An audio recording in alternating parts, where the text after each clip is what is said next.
Assalamualaikum warahmatullahi wabarakatuh.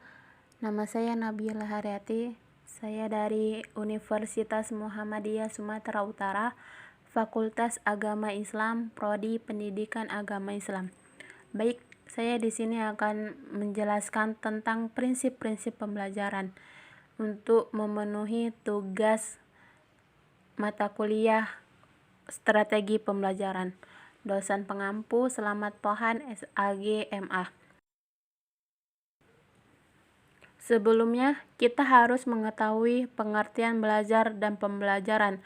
Belajar dan pembelajaran merupakan dua kata yang berbeda, namun memiliki hubungan yang erat di antara keduanya.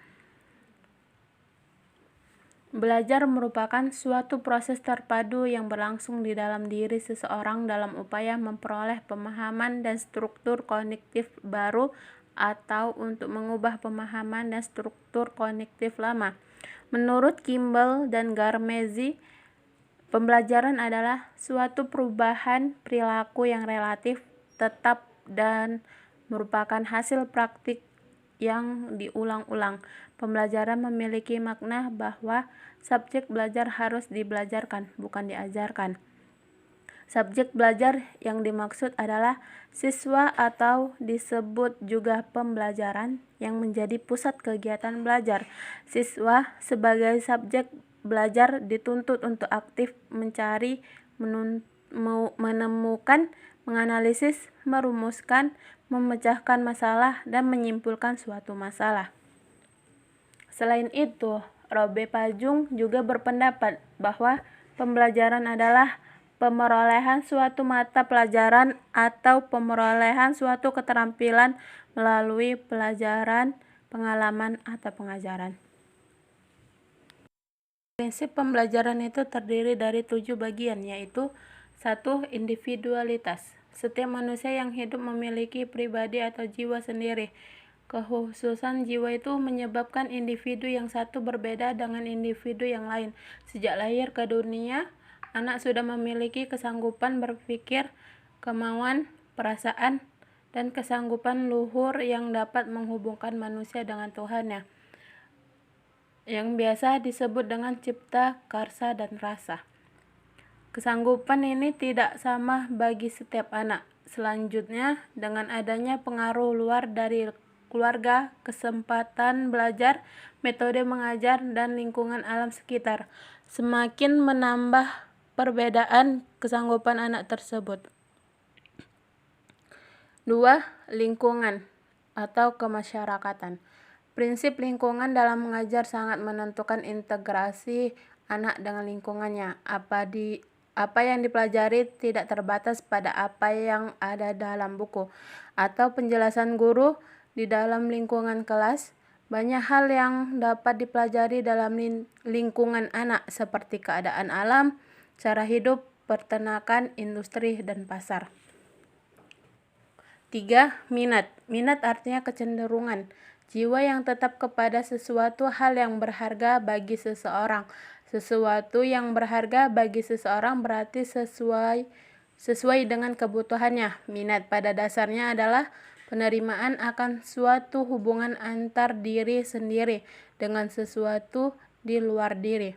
Siswa yang memiliki minat terhadap subjek tertentu cenderung untuk memberikan perhatian yang lebih besar terhadap subjek tersebut. 4. Aktivitas. Thomas Emmerich mengemukakan mengajar adalah proses membimbing pengalaman belajar.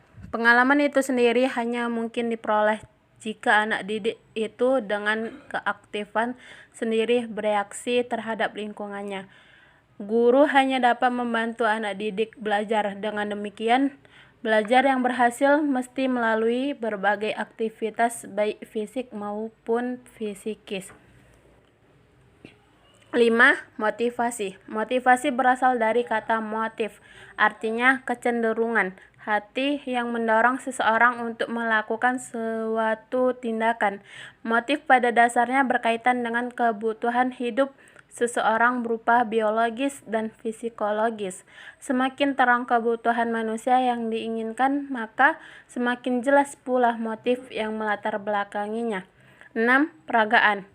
Prinsip peragaan visualisasi dalam pembelajaran mengharuskan bagi setiap guru dalam menyajikan bahan pelajaran selalu menggunakan alat peraga. Sebagai alat bantu, dengan menggunakan alat peraga dalam pembelajaran diharapkan pengetahuan, pengertian, tanggapan-tanggapan yang masuk ke dalam jiwa melalui indera seperti pendengaran, penglihatan, dan perabaan dapat menjadi jelas bertahan lama dalam ingatan anak didik. 7. Korelasi. Korelasi berarti menghubungkan bahan pelajar kepada mata pelajaran lain yang umum atau antar mata pelajaran pendidikan agama Islam. Implikasi belajar dalam pembelajaran. Brown memerincikan karakteristik pembelajaran sebagai berikut. 1.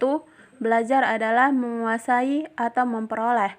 2. Belajar adalah mengingat-ingat informasi atau keterampilan. 3. Proses mengingat-ingat melibatkan sistem penyimpanan memori dan organisasi kognitif. 4. Belajar melibatkan perhatian aktif, sadar, dan bertindak menurut peristiwa-peristiwa di luar serta di dalam organisme. 5. Belajar itu bersifat permanen tetapi tunduk pada lupa. 6. Belajar melibatkan berbagai bentuk dan hukum. 7. Belajar adalah suatu perubahan dalam perilaku. Kesimpulannya, strategi pembelajaran dalam prinsip-prinsip pembelajaran dan belajar dapat diartikan sebagai suatu usaha sadar yang dilakukan oleh individu dalam perubahan tingkah laku, baik melalui latihan dan pengalaman yang menyangkut aspek-aspek kognitif, aktif, dan fisikomotorik untuk memperoleh tujuan tertentu. Baiklah, segini saja yang bisa saya sampaikan. Lebih kurangnya saya mohon maaf. Assalamualaikum warahmatullahi wabarakatuh.